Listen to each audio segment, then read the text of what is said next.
Uma das principais coisas relacionadas ao estudo da língua é a classe de palavra. O estudo das classes de palavras é fundamental para você entender a natureza, o sentido e até mesmo o pensamento do ser humano. E veja só que curioso, isso tem relação direta com a filosofia aristotélica, que não abordarei nesse vídeo. Futuramente eu vou fazer um vídeo, ainda essa semana será lançado, sobre as 10 categorias do ser de Aristóteles. E eles as categorias do ser está relacionado com as classes de palavras, certo? Então fique aqui que você vai saber o que são as classes de palavras, suas funções, seu impacto e você vai saber que o Palmeiras não tem mundial. Bora lá!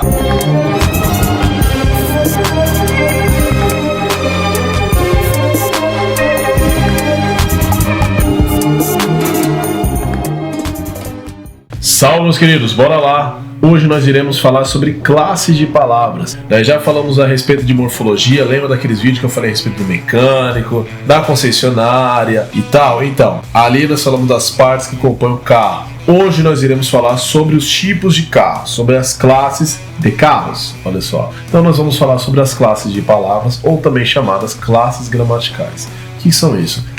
É a divisão pela qual as palavras se diferem umas das outras e se enquadram em determinados grupos. Pense comigo. Lembra lá que eu falei pra vocês que tudo pode ser chamado de carro, mas você tem um sedã, você tem um hatch, você tem a caminhonete, você tem um SUV, você tem um carro esportivo, você tem um carro de Fórmula 1, você tem... Então, as palavras é a mesma coisa. Você pode ter o A, você pode ter o com, você pode ter o, sei lá, mouse, você pode ter o papel, você pode ter a caneta, você pode ter o falar, você pode ter o andar, você pode ter o verde, o azul, o preto. Mas você percebe que cada uma delas ela está enquadrada em um determinado grupinho que nós chamamos de classe. Normalmente os estudos de classe de palavras nós separamos eles em grandes dois grupos, que são as variáveis e as invariáveis. Por se tratar de um grupo introdutório, Por se tratar de um vídeo introdutório, eu não vou separá-las de variáveis e invariáveis, tá certo? Futuramente falarei sobre isso. Eu irei separá-las entre 4 grandes grupos. Na realidade, as classes de palavras a gente pode separar em 2 grandes grupos, ou até mesmo 3. Vou colocar 4 para você entender. Primeiro grupo nós chamamos de grupo nominal, que é o que? É o nome e tudo que orbita o nome, tá certo? E o segundo grupo nós chamamos de verbal, que é o verbos que orbitam os verbos. E o terceiro grupo nós chamamos de conectivos, ou grupo de conexão, que vai ligar coisas que naturalmente não são ligados, tá certo? E o quarto grupo é meio que o Plutão do sistema solar, vamos dizer assim, e seria algo mais relacionado à emoção da coisa. Então vamos dizer grupo emotivo.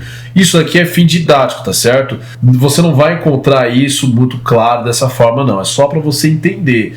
E esse último grupo tem uma classe de palavras chamada interjeição. A interjeição, ela nada mais é do que o nossa, vixe, ai, oi. Enfim, expressa emoção. Você vai saber disso no final do vídeo. Vamos começar com o substantivo. Substantivo vem de substância, como você sabe, subsiste por si mesmo. O que acontece? O que é o substantivo? Nada mais é do que o ser ou a coisa. Tudo que você pensar, tudo que você imaginar, essa coisa que você pensou, que você imaginou ter um nome, então é um substantivo. Desde caneta, algo pertencente ao mundo real, desde pessoa mais linda, maravilhosa de todo esse mundo. Mentira! Até, sei lá, chinforínfula. Isso daí existe, tem um nome. É xilofópula, chinforínfula, tem um nome. Então é um substantivo. Tudo que você pensar que tem um nome é um substantivo, beleza? Por ora, guarde isso. Então, o substantivo é o que nomeia as coisas.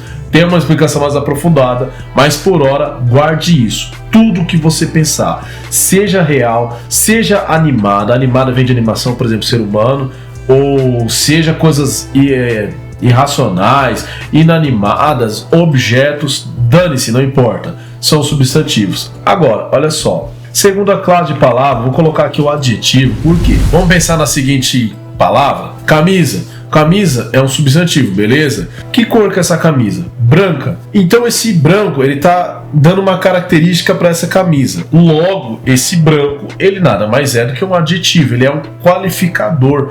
Ele está qualificando o ser, a coisa, o ente, o substantivo. Adjetivos é isso. Na maioria das vezes você vai encontrar como peso, altura, formato, cor, certo? As características elas são orbitadas em redor do nome, nós chamamos de adjetivos, beleza? Segundo, outra classe de palavra. Quando você pensa, por exemplo, tem uma classe de palavra chamada artigo. Artigos são o quê?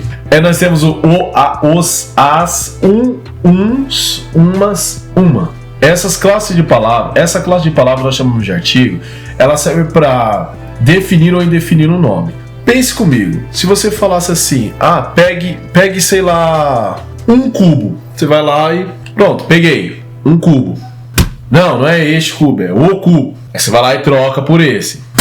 Percebe que quando eu falo o cubo, ou melhor, só para ficar claro aqui, e aí a pessoa tem que especificar o que é o cubo com engrenagens. Aí a pessoa vai lá e pega e mostra esse aqui. É esse que você quer? Sim, esse é o cubo que eu estou falando. Agora, um cubo, tanto faz, não importa, pode ser esses, ou quaisquer outro, porque é um, então não importa, é indefinido, beleza? Uma coisa é você falar o professor, outra coisa é você falar um professor. A fulana, uma fulana, beleza? Um indefinido. O já é definido. Guarda esse por hora. Uma dica: toda palavra que vier depois de um artigo, não necessariamente depois, assim, na risca. Para ficar fácil, toda palavra próxima ali, orbitando um artigo, vai ser um substantivo. Beleza? Guarde isso por hora, para fins didáticos, dando sequência. Outra palavra muito curiosa, por exemplo, digamos que, olha só, este objeto chama-se caneta, correto? Eu tenho uma caneta. Nossa, percebe? Eu falei uma. Esse uma quer dizer o quê? Que eu estou numerando. Então eu posso ter uma, eu posso ter duas, posso ter três, beleza? Esse uma, duas, três, eu estou numerando o quê? Os seres, as entidades, as coisas. Nós chamamos isso de numeral. O numeral eu tenho dois tipos na língua portuguesa, os cardinais e os ordinais. Cardinal é o que? 1, 2, 3. Ordinal é primeiro, segundo, terceiro, quarto. Ordinal de ordem, tá certo? Então, os numerais eles servem para numerar as coisas. Tranquilos até aí? Dando sequência. Agora, pense na seguinte história. Jobesvaldo chegou à sala de aula. Jobesvaldo sentou-se à mesa. Jobesvaldo desceu ao intervalo. Jobesvaldo comeu 5 pratos de carne moída com purê de batata. Jobesvaldo retornou à sala de aula e dormiu como um porco. Essa história, ela é muito chata. Por quê? Porque você está repetindo toda hora quem está praticando a ação, que é o ser. E esse ser é quem? O Jobesvaldo. Posso substituir ele por alguma coisa? Posso. O que é que substitui um nome? Vamos colocar assim para ficar mais fácil. Um pronome. O pronome, ele vem com a função de substituir um nome. A priori, essa é a função única do pronome? Não, tá certo? Ele serve para demonstrar algo. Ele serve para demonstrar uma posse. Por exemplo, então eu poderia substituir Jobesvaldo por ele. Por exemplo, eu chamei o Jobesvaldo. Eu o chamei. Esse o, no caso, não é mais artigo, é um pronome. Eu o chamei. Ele me chamou. E assim por diante. O me é um pronome, o te é um pronome, ele, meu, minha, este, aquele, certo? Essas coisas que vêm para não é só isso para substituir o nome, nós chamamos de pronomes, tá certo? Que seria eu, tu, ele, nós, vós, ele. Seria o me, se, te, nós, vo, nos, vos. Seria o esse, aquele. Seria o isso, aquilo. O meu, seu. Essas coisas são chamadas de pronomes, tá? Fique tranquilo. Vídeo introdutório. Dando sequência. Agora que nós já terminamos, esse primeiro grupo que eu falei para vocês é o grupo nominal, tá certo? Isso tudo que eu falei para você, isso que está aparecendo para você agora, são as palavras, as classes de palavras pertencentes ao grupo nominal, de nome, de coisa, de existente. Eu enumero as coisas, eu qualifico as coisas, eu dou nome às coisas, eu troco o nome dessas coisas por outros termos que também estão fazendo referência a essas coisas. Ficou claro, meu nobre? Então agora nós não iremos falar das coisas existentes do mundo real. Agora nós iremos falar das ações, porque o ser humano, ele não só existe, ele age. As coisas não só existem, como elas agem. Os animais, eles agem, as coisas têm as suas ações, elas têm as suas paixões. Paixões é de receber, é de passivo. Então assim, Vamos a elas? Pense primeiro no verbo. O que seria isso? O verbo ele serve basicamente para mostrar a ação. Ele é uma referência da ação, tá certo? Torna a dizer vídeo introdutório. Vamos aprofundar isso. Então ele mostra a ação, o estado, fenômenos da natureza e em alguns casos em particular ele faz a ligação do ser com uma característica. Pense comigo. Agora eu estou fazendo o quê? Falando. Você está o quê? Ouvindo. Você está o quê? Assistindo. Eu estou o quê? Gravando. Não, na realidade acho que agora eu não estou gravando. Agora muito provavelmente eu estou jogando Red Dead Redemption 2 e você está assistindo que esse vídeo já foi gravado. Enfim, os verbos eles são a ação. Andar, falar, tudo isso que você está pensando, tá certo? Tudo que for ação é verbo, tá? Então pensa comigo. O verbo, a ação ela pode ser feita de uma forma e ela pode ser feita de outra forma. Então agora eu estou falando como? Como é que eu estou falando com você? Lentamente. Então eu estou dando uma característica para essa ação? Sim, eu estou dando uma característica para essa ação se chama advérbio. O advérbio ele vem para caracterizar um verbo. É como se fosse o adjetivo para o substantivo, mas ele não vem caracterizar uma coisa, ele vem categorizar uma ação. Pode ser rápida, rapidamente, lentamente, alto, baixo, por diante. Então, isso é o que categoriza. Essa não é a única função dele, né? Concha aí nos autos. Do advérbio é categorizar um verbo. Essa, torna a dizer, não é a única função, mas para ficar mais fácil, ele vem para dar características da ação que você está cometendo. Outra coisa, agora nós já falamos dos verbos, nós falamos do grupo verbal, que é esse que eu falei para vocês agora, do verbo advérbio.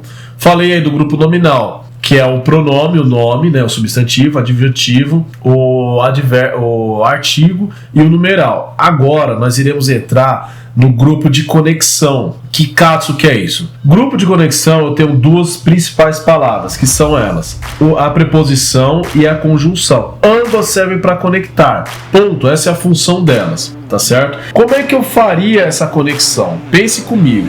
Agora eu estou falando com você frases e frases e frases e frases. O que liga frases e frases e frases e frases, orações, é a conjunção. O que liga palavras, a preposição. Elas estabelecem uma relação entre elas. Irei explicar, olha só. Agora eu estou sentado na cadeira, beleza? Esse na é uma preposição. Na realidade é em mais a, tá? Então em é uma preposição. Quando eu penso aí, fulano andar moto, não falta uma coisinha, não falta uma palavrinha, falta o de. Esse de, pensa comigo, andar e moto são palavras que nasceram juntas? Não, ela precisa de uma ligação, são palavras. Preposições unem palavras, tá certo? Esse de é uma preposição. Ponto. A, ante, após, desde, de, com, contra e por aí vai. Essas são as preposições. Conjunções, elas não ligam palavras, elas ligam orações, elas ligam frases, tá certo? São o quê? Pense comigo. Fulano saiu para a escola, mas não chegou lá. Esse mas é uma conjunção. Ele não está ligando andar e moto, ele está ligando uma frase inteira e outra frase. Aí ele dá o sentido de contrariedade, dá o sentido de uma estar completando a outra, tá certo? As conjunções eu tenho e, eu tenho um porquê, eu tenho, não são todos, futuramente falarei sobre os 4 porquês. Olha só, as conjunções, elas ligam essas coisas e elas dão uma relação entre essa oração e a outra oração. E essa relação, ela pode ser o quê? Uma tá negando a outra, que são as chamadas adversativas, que é o todavia, mas, entretanto, tá certo? Eu tenho aí uma que completa a outra que é o e. Eu tenho as explicativas, por exemplo, porque eu tenho aí também as conclusivas, conclui-se, logo, portanto. Então esse é um grupo chamado de conexão. Por fim, quando eu falei que existe um quarto grande grupo, na realidade existe até linguistas que não consideram a interjeição como sendo uma classe de palavra. Todavia, ela tá lá, ela existe, ela tá aí, beleza? Interjeição tá aí como classe de palavra e deve ser o devido respeito. A interjeição é basicamente a expressão da emoção imediata do ser, tá certo? Como, por exemplo, você tá lendo lá uma revista, fulano falar aí, sei lá, pisou aí num espinho, aí ele grita ai. Esse ai é uma interjeição. É uma interjeição. Nossa, é uma interjeição. Então essas expressões, essas palavrinhas são interjeições. Essa foi a aula de hoje. E olha só, se você gostou também, lembre-se que você é livre para comentar e é de graça. Tá certo? E eu vou falar pra você, tem uma aula sobre partes das palavras, a estrutura das palavras que eu vou estar deixando pra você assistir, certo? Não esquece disso, tem outros conteúdos bem interessantes pra você assistir, beleza? Fiquem todos com Deus. Fui!